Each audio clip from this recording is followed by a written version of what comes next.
حضرت حسین. لیکن آگے بڑھنے والے کتنے تھے؟ زرعہ، سنان، شمر. زرعہ وہ تھا جس نے حضرت حسین کے بازو کو کاٹا ہے، اور سنان وہ تھا جس نے حضرت حسین کے سینے میں لوہے کی سلاخیں اتاری ہے. شمر وہ تھا جس نے حضرت حسین کی گردن کو اپنی تلوار کی نوک پر کیا. میرے پیارو، ایک بات یاد رکھو، خدا کے دربار میں دیر ہوگا لیکن اندھیر. انہوں نے حضرت حسین نبی کے نواسے کو کیا تھا نا. کیا معاملہ ہوا؟ کتابوں میں دیکھو تینوں کا کیا حال ہوا. وہ سب سے پہلا کون تھا؟ زرع نالائق. بولو کون تھا بدبخت؟ زرع، جس نے حضرت حسین کے بازو کاٹے تھے نا. لکھا 3 دن تک تو بہت آرام سے چلا. کتنے دن تک؟ اللہ کے دربار میں دیر ہوئی. کتنے دن؟ 3 دن کے بعد اس کا یہ حال ہوا. کتابوں میں لکھا ہے، پڑھ کر اتنی خوشی ہوتی ہے، اللہ کی قسم ایسا برا حال ہوا کہ وہ رات وہ 1 مہینے تک سو نہیں سکا. کتنے مہینے؟ اور کیا کرتا تھا؟ یوں آنکھ بند کرتا تھا اور چیخ کر اٹھتا تھا کہ حسین مارنے آ رہے، حسین مارنے آ رہے. ارے گھر والے اس کو کہتے تھے ارے حسین تو شہید ہو گئے، کوئی مارنے نہیں آیا. کہا تم نہیں دیکھتے ہو، میں دیکھ رہا ہوں حسین مارنے کے لیے آ رہے. کتنا چلا؟ 1 مہینے تک. اور 1 مہینے کے بعد پھر بری موت مر گیا. یہ حسین کے بازو کاٹنے والے کا، بولو بولو، بازو کاٹنے والے کا انجام. دوسرے نمبر پر کون تھا؟ سنان، جس نے حضرت حسین کے سینے پر لوہے کی سلاخیں اتاری. اللہ اکبر. حضرت حسین کے دل پر کیا گزرا ہوگا. ارے میرے پیارو، لوہے کی سلاخ کو پورے سینے میں اتار دیا جائے، وہ حضرت حسین کا سینہ پھٹا ہوگا. اللہ کی قسم کیسی تکلیف ہوئی. اللہ تبارک و تعالیٰ کی طرف سے عذاب آیا، سنان پر عذاب آیا. لکھا ہے کہ 3 دن اس نے بھی آرام سے گزارے، اس کے بعد پاگل ہو گیا. کون؟ اور ایسا پاگل ہو گیا، ایسا پاگل ہو گیا، کپڑے اتارتا تھا، ننگا گھومتا تھا، پیشاب کرتا تھا، پاخانہ کرتا تھا، اسی کو چاٹتا تھا. پیشاب کرتا تھا اسی کو چاٹتا تھا، پاخانہ کرتا تھا اسی کو چاٹتا تھا. لوگ لات مارتے تھے، لات مارتے تھے، وہ پاگلوں کی طرح بھاگتا تھا. 1 مہینے کے بعد وہ بھی اسی حال میں مر گیا. تیسرا کون تھا؟ شمر. اس کے بارے میں تو لکھا جس نے حضرت حسین کے سر مبارک کو تلوار کی نوک پر اٹھایا، اللہ نے ایسا پٹکا، ایسا پٹکا. لکھا 15 دن تک کچھ نہیں ہوا. شمر کو 15 دن تک کچھ نہیں ہوا. اور وہ کہتا تھا، او فخر کے ساتھ کہتا تھا، میں حسین کی گردن کو تلوار کی نوک پر اٹھاتا تھا. 15 دن تک کچھ نہ ہوا. 15 دن کے بعد بھرے بازار میں کھڑا ہے اور آواز آتی ہے بھاگو بھاگو، سب ہٹتے. جنگلی سور آئے ہوئے ہیں. کہاں سے؟ جنگل سے. اتنے سور آئے اور سارے سوروں نے مل کر اس کو اتنا کاٹا، اتنا مارا، اتنا کاٹا کہ کہنے والے بتاتے ہیں کہ اس کی ایک بوٹی کا ٹکڑا بھی کسی کو نہیں ملا.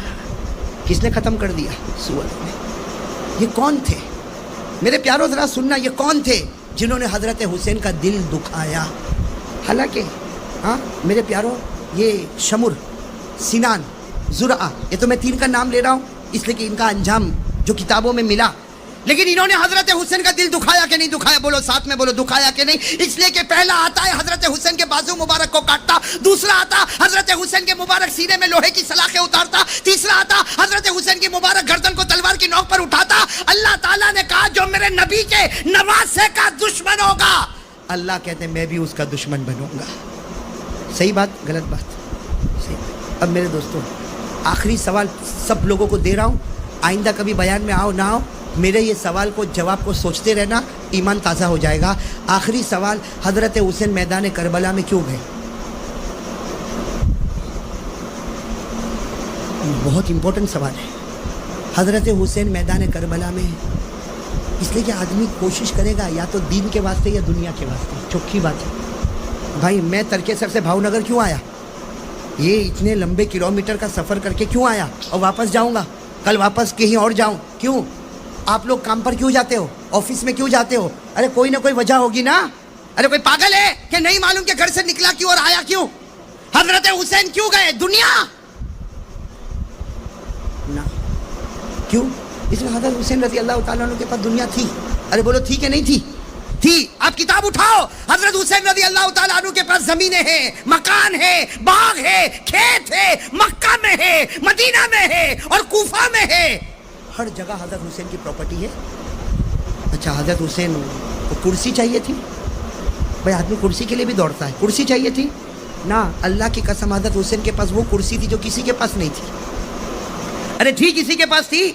حضرت حسین کے پاس وہ کرسی تھی کہ ہمارے نبی نے فرمایا ابھی تو 5 سال کی عمر ہے، تم جنت کے پھول ہو، تم جنت کی خوشبو ہو، تم جنت کے جوانوں کے سردار ہو. ارے کوئی حسین کا دل خوش کرے وہ جنتی. تو حسین کتنے بڑے جنتی. کوئی کرسی بھی نہیں چاہیے، دین دنیا بھی نہیں چاہیے. اس کا مطلب ہوا کہ حضرت حسین میدان کربلا میں کیوں گئے؟ ایک ہی جواب. بولو بولو کتنے جواب؟ نہیں بولو. اس کے علاوہ کوئی جواب ہو تو مجھے بتانا ہے. کوئی جواب؟ ایک ہی جواب. کیا؟ حضرت حسین رضی اللہ تعالیٰ عنہ نے ایک دینی فیصلہ کیا. کیا فیصلہ کیا؟ جاؤں گا. ارے بولو. حالانکہ روکنے والوں نے روکا. ارے آپ نے کتابوں میں پڑھا ہوگا حضرت حسین رضی اللہ تعالیٰ عنہ جب میدان کربلا میں جا رہے راستے میں روکنے والوں نے روکا. حضرت عبداللہ ابن عمر نے روکا, حضرت عبداللہ ابن عباس نے روکا, وہ فرزدق شاعر نے روکا, بڑے بڑے لوگوں نے کہا حسین مت جاؤ مت جاؤ مت جاؤ. وہ لوگ سب کے سب آپ کے اوپر ٹوٹ پڑیں گے. حضرت حسین نے ایک ہی جواب دیا, نبی کا نواسا, حق کے واسطے قدم اٹھایا, میں حق کے واسطے گردن کٹا سکتا, اپنے بچوں کی قربانی دے سکتا, لیکن نبی کی زمین پر گناہ کو برداشت نہیں کر سکتا. بس ایک ہی وجہ تھی, گناہ کو برداشت نہیں. ساتھ میں بولو, گناہ کو برداشت. اس کا مطلب ہوا کہ حضرت حسین کا پیغام یہ تھا. سنو بھائی سنو, آخری بات سن لو. حضرت حسین رضی اللہ تعالیٰ عنہ کا پیغام تھا. ارے بولو, حضرت حسین رضی اللہ تعالیٰ عنہ کا پیغام تھا کہ میں گردن کٹا سکتا, لیکن گناہ کو برداشت. اب میرے دوست اب تو چلو فیصلہ کرو, فیصلہ کرو بھائی, کون حسین سے محبت کرتا ہے اور کون نفرت کرتا ہے. فیصلہ ہو گیا, ہو گیا. جو گناہ کو برداشت نہیں کرتا وہ وہی پیغام لے کر اٹھا ہے جو میدان کربلا میں حسین لے کر اٹھے تھے, اور جو گناہ کو برداشت کرتا ہے وہ وہی پیغام لے کر اٹھا ہے جو حسین کے اپوزیشن لے کر اٹھے تھے. معاملہ صرف گناہ کا تھا. ارے بولو نا, معاملہ صرف.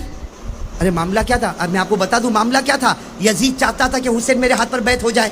ارے یہی چاہتا تھا نا, یزید یہی چاہتا تھا کہ حسین میرے ہاتھ پر بیعت ہو جائے. حضرت حسین نے کہا نہیں, جو شراب پیتا ہو, جو جوا کھیلتا ہو, جو عیاشی کرتا ہو, نبی کا نواسا حق ہاتھ پر بیعت ہو سکتا, گناہ والے ہاتھوں پر نبی کا نواسا بیعت بس یہی ہو سکتا, گناہ نہیں. اچھا یہ بتاؤ, حضرت حسین کے گھر میں گناہ ہوتے تھے؟ ارے حضرت حسین کے گھر میں کوئی شراب پیتا تھا؟ نعوذ باللہ. کوئی جوا کھیلتا تھا؟ نہ, باہر ہو رہا تھا. لیکن حضرت حسین نے فرمایا, کسی نے کہا حسین چلے جاؤ, تمہارے گھر میں کہاں گناہ ہوتا؟ حضرت حسین نے فرمایا میرے گھر میں گناہ ہوتا, اس لیے کہ پوری دنیا میرے نبی کا گھر ہے. میرے نبی شمال کے بھی نبی ہے, جنوب کے بھی نبی ہے, میرے نبی مشرق کے بھی نبی ہے, میرے نبی مغرب کے بھی نبی ہے, میرے نبی انسانوں کے بھی نبی ہے, جناتوں کے بھی نبی ہے, اور سارے نبیوں کے امام ہیں. تو میرے نبی کی حکومت تو پوری دنیا میں, جہاں جہاں دنیا کے کسی بھی کونے میں گناہ ہوگا, نبی کا نواسا اس کو برداشت. اب بتاؤ میرے پیاروں, کون حسین سے محبت کرتا ہے؟ کرو کرو, ہاتھ اوپر اٹھاؤ. آپ نے پہلے بھی تو اٹھایا تھا نا. سب محبت کرتے ہیں؟ ہاتھ نیچے رکھے. میرے سوال کا جواب دے. اگر میں اور آپ محبت کرتے ہیں, ہمارے گھر میں ٹی وی نہیں؟ الحمدللہ حسینی ہے, اللہ کی قسم حسینی ہے. یہاں کچھ بچوں کی زبان سے نکلا نہیں, اللہ ان کے ماں باپ کو بہت عمر میں برکت عطا فرمائے. لیکن جن کے گھروں میں ہے, حضرت حسین تو باہر گناہ ہوتے تھے برداشت نہیں کیا, تو تیرے گھر کے گناہ کو برداشت کرتا؟ ارے میرے پیاروں, جن کے چہرے پر داڑھی نہیں حسینی ہے. بولو بولو, حسینی ہے. جن کی پیجامہ اور جن کی پتلون ٹخنوں کے نیچے ہے حسینی ہے. جن کے گھر میں ٹی وی ہے حسینی ہے.